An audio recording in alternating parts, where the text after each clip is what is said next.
Kisah tentang pertanyaan kubur. Bagaimanakah perjalanan seseorang jika ia telah masuk di alam kubur? Sebelum kita ceritakan kisahnya, sedikit himbauan kepada para penonton agar menekan tombol subscribe. Semoga yang subscribe dipanjangkan umurnya dan dikuatkan imannya oleh Allah Subhanahu wa Ta'ala.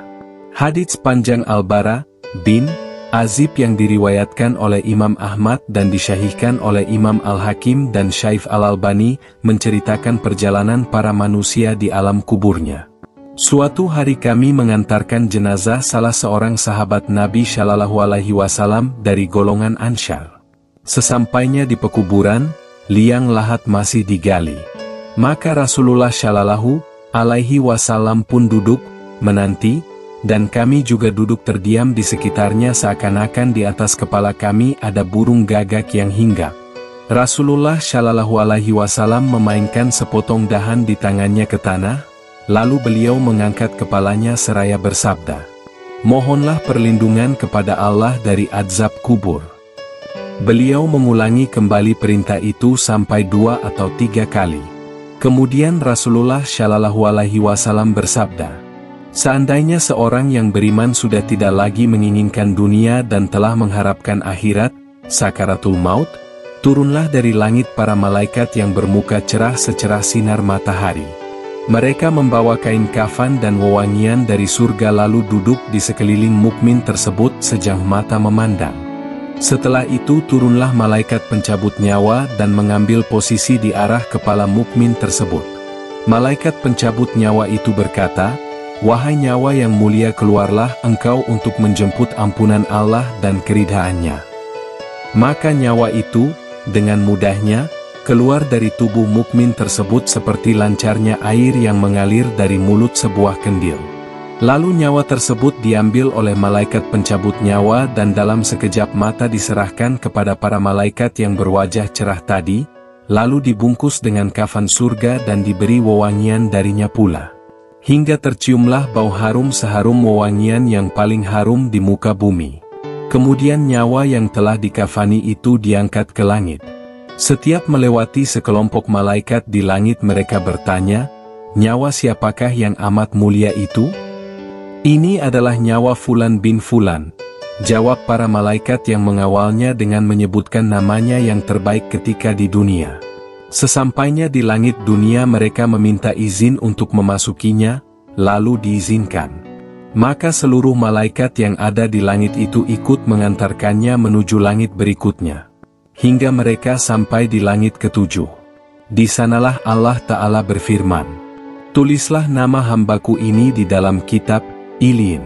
Lalu kembalikanlah ia ke jasadnya di bumi, karena darinyalah aku ciptakan mereka, para manusia, dan kepadanyalah aku akan kembalikan, serta darinyalah mereka akan kubangkitkan.' Lalu nyawa tersebut dikembalikan ke jasadnya di dunia. Lantas datanglah 2 orang malaikat yang memerintahkannya untuk duduk. Mereka berdua bertanya, 'Siapakah Rabbmu?' 'Rabbku adalah Allah,' jawabnya. Mereka berdua kembali bertanya, 'Apakah agamamu?' 'Agamaku Islam,' sahutnya. Mereka berdua bertanya lagi, 'Siapakah orang yang telah diutus untuk kalian?' Rasulullah Shallallahu Alaihi Wasallam jawabnya, 'Dari mana engkau tahu?' tanya mereka berdua. 'Aku membaca Al-Quran lalu aku mengimaninya dan mempercayainya.' Tiba-tiba terdengarlah suara dari langit yang menyeru, jawaban, 'Hambaku benar. Maka hamparkanlah surga baginya, berilah dia pakaian darinya lalu bukakanlah pintu ke arahnya.' Maka menghembuslah angin segar dan harumnya surga, memasuki kuburannya, lalu kuburannya diluaskan sepanjang mata memandang. Saat itu datanglah seorang pemuda asing, yang amat tampan memakai pakaian yang sangat indah dan berbau harum sekali, seraya berkata, 'Bergembiralah, inilah hari yang telah dijanjikan dulu bagimu.' Mukmin tadi bertanya, 'Siapakah engkau?' 'Wajahmu menandakan kebaikan.' 'Aku adalah amal salehmu,' jawabnya. Si mukmin tadi pun berkata, 'Wahai Rabbku, segerakanlah datangnya hari kiamat, karena aku ingin bertemu dengan keluarga dan hartaku.' Adapun orang kafir, di saat dia dalam keadaan tidak mengharapkan akhirat dan masih menginginkan keindahan duniawi, turunlah dari langit malaikat yang bermuka hitam sambil membawa kain mori kasar. Lalu mereka duduk di sekelilingnya. Saat itu turunlah malaikat pencabut nyawa dan duduk di arah kepalanya seraya berkata, "Wahai nyawa yang hina, keluarlah dan jemputlah kemurkaan dan kemarahan Allah." Maka nyawa orang kafir tadi berlarian di sekujur tubuhnya. Maka malaikat pencabut nyawa tadi mencabut nyawa tersebut dengan paksa, sebagaimana seseorang yang menarik besi beruji yang menempel di kapas basah. Begitu nyawa tersebut sudah berada di tangan malaikat pencabut nyawa, sekejap mata diambil oleh para malaikat bermuka hitam yang ada di sekelilingnya, lalu nyawa tadi segera dibungkus dengan kain mori kasar. Tiba-tiba terciumlah bau busuk sebusuk bangkai yang paling busuk di muka bumi. Lalu nyawa tadi dibawa ke langit. Setiap mereka melewati segerombolan malaikat, mereka selalu ditanya, "Nyawa siapakah yang amat hina ini?" "Ini adalah nyawa Fulan bin Fulan," jawab mereka dengan namanya yang terburuk ketika di dunia. Sesampainya di langit dunia, mereka minta izin untuk memasukinya, namun tidak diizinkan. Rasulullah Shallallahu Alaihi Wasallam pun membaca firman Allah Subhanahu Wa Ta'ala, yang artinya, tidak akan dibukakan bagi mereka, orang-orang kafir, pintu-pintu langit dan mereka tidak akan masuk surga, sampai seandainya unta bisa memasuki lubang jarum sekalipun. Quran Surat Al-A'raf ayat 40. Saat itu Allah Azza wa Jalla berfirman, "Tulislah namanya di dalam sijjin di bawah bumi," kemudian nyawa itu dicampakkan dengan hina dina. Rasulullah Shallallahu Alaihi Wasallam membaca firman Allah Ta'ala, وَمَنْ يُشْرِكْ بِاللَّهِ فَكَأَنَّمَا خَرَّ مِنَ السَّمَاءِ فَتَخْطَفُهُ الطَّيْرُ أَوْ تَهْوِي بِهِ الرِّيحُ فِي مَكَانٍ سَحِيقٍ. Yang artinya, barang siapa mempersekutukan sesuatu dengan Allah, maka adalah ia seolah-olah jatuh dari langit lalu disambar oleh burung, atau diterbangkan angin ke tempat yang jauh. Quran Surat Al-Hajj ayat 31. Kemudian nyawa tadi dikembalikan ke jasadnya, hingga datanglah dua orang malaikat yang mendudukannya seraya bertanya, "Siapakah Rabbmu?"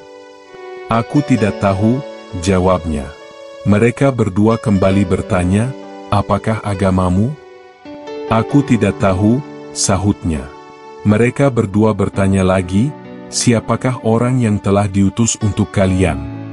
"Aku tidak tahu," jawabnya. Saat itu terdengar seruan dari langit, "Hambaku telah berdusta. Hamparkan neraka baginya dan bukakan pintu ke arahnya." Maka hawa panas dan bau busuk neraka pun bertiup ke dalam kuburannya.